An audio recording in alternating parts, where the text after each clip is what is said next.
What's up, guys? It's Tanaya. If you're new here, I talk about a few different reality TV shows, and we are talking about Housewives of Potomac. So let's get into it. So we pop off this episode with Robin being in bed. They be doing this girl dirty.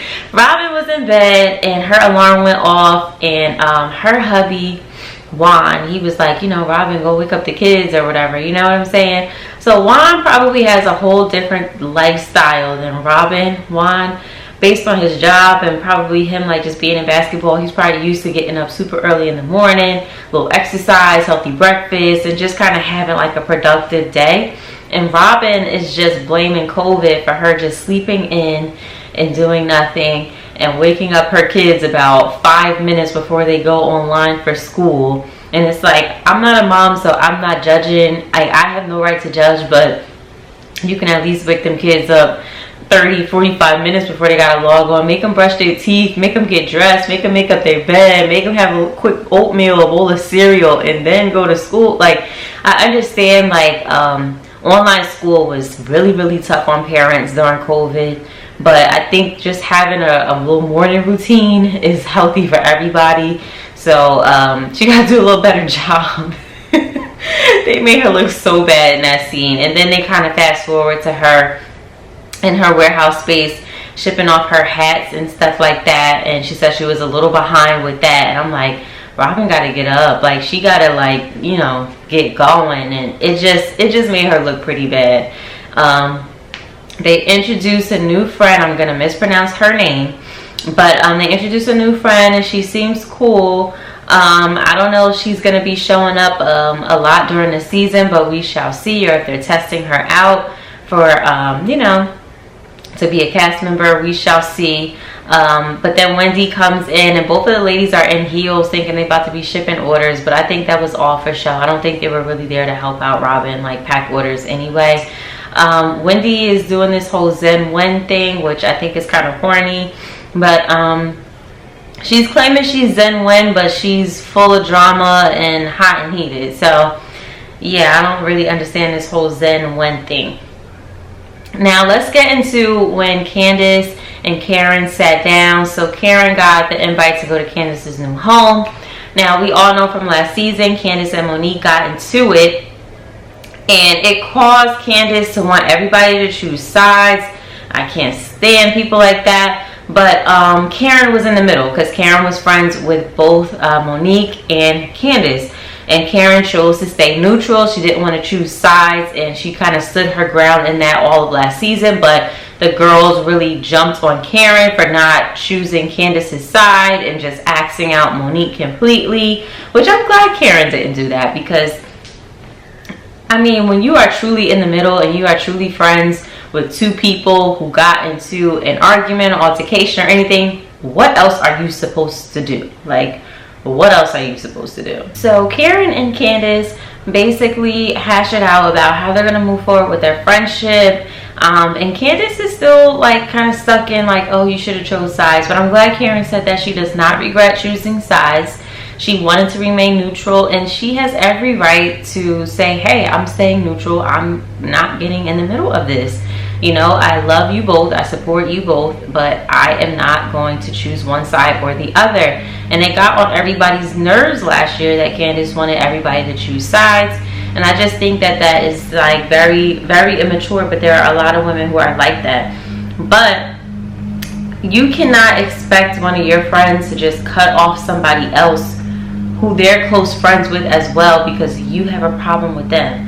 I think it's totally different if Karen wasn't friends with Monique at all. Of course, she would just stand up for Candace and be on her side and cut off Monique. But if you are somebody in the middle, you're in the middle because you have great friendships with both people. So, it's just ridiculous. It's really ridiculous. And she basically told Giselle that Karen was just like, well, I want to remain neutral and that's it. But that's not really how Karen came off. And it's just really annoying. I think that their friendship is just pretty much done. I think they're just going to be acquaintances. And honestly, I think it's best for Karen. I don't really think Karen needs all that extra drama because it would come up again in another way. So I think that they are best with just being hi bye girl, and that's it. We don't need all of the extra closeness or all that. No, none of them need the extra drama or anything. Candace says she can't trust Karen. Well, quite honestly, you two are just a mismatch. It's real sad that y'all were like cool before, but sometimes it takes situations to really bring out the fact that y'all really shouldn't be as close, you know. And let's move on, period, because we are all over the situation from last year with Candace and Monique. We are done and tired, honey. Done and tired. Now let's get into Mrs. Ashley's little, not baby shower, but little spa day event that the girls threw for her. She was due to pop that baby out a couple days after that, so I'm glad she made it through the spa day. So all the girls come in, including Mia and the new friend. I want to say her name is Asaka, but I don't want to mispronounce her name. So all the girls come, and Wendy came in there. She was fairly early. She came in there like she didn't really want to greet people. Like she seemed bothered when she walked in. If you really look at her face and her body language, she seemed bothered. She didn't really seem to like jump up to hug the girls. So she seemed bothered when she came in, and that's probably because she knew that Mia was going to be there. And it's like, when somebody really bothers you and sets you off, and like, you know, you probably would have snapped and probably would have hit him, but you didn't. That takes a while to wear off. So I think Wendy was still having a lot of emotions in her in regards to Mia putting her hands in her face. Because for a lot of women, that's the trigger to swing. And the fact that she didn't swing, you know, it's probably all stuck in there. Like, it just didn't get released, all that anger. So, you know, Wendy kind of popped off at Mia a little bit over the whole hand thing, saying she has time today, TikTok, but honestly, that whole wannabe read, and it really just wasn't hitting for me. I was just looking at the TV like, this looks so god darn corny.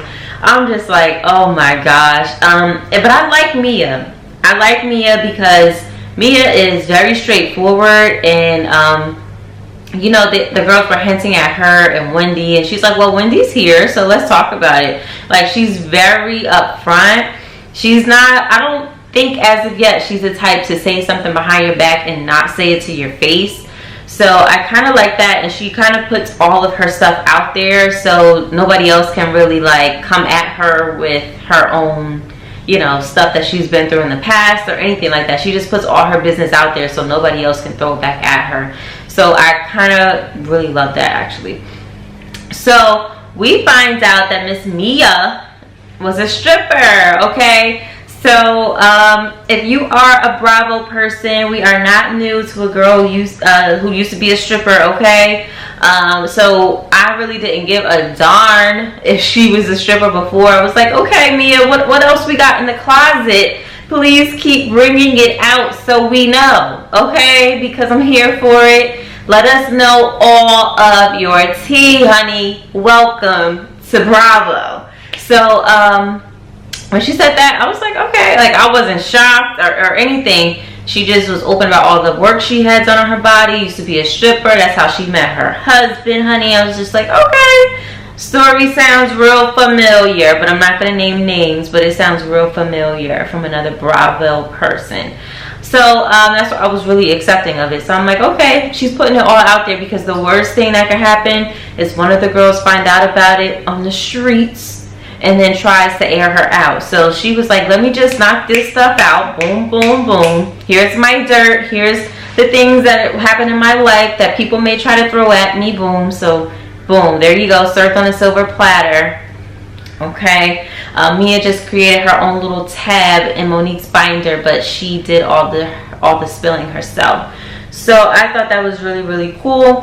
Of course, the ladies are going to be a little judgmental, and she said the place she worked at, she wore gowns, honey, but I don't know. Ashley seems to think that she wasn't in like a ball gown, and you know, she just had a lot exposed. So, and when Ashley threw some shade as to why Mia got her you know, lady part done down there, I thought that was so funny. But when Mia sees it at the reunion, I think Mia's gonna come for her or either laugh. But this episode, it was cute. It wasn't giving everything that it needed to give, but you know, the episode was cute. We'll see what happens. But I will say that the drama between Mia and Wendy screams, I don't know, it screams just uninteresting to me. And I think it's because it just doesn't feel genuine. I feel like Wendy's reaching, in my opinion. I feel like it's really giving Mean Girl vibes, because,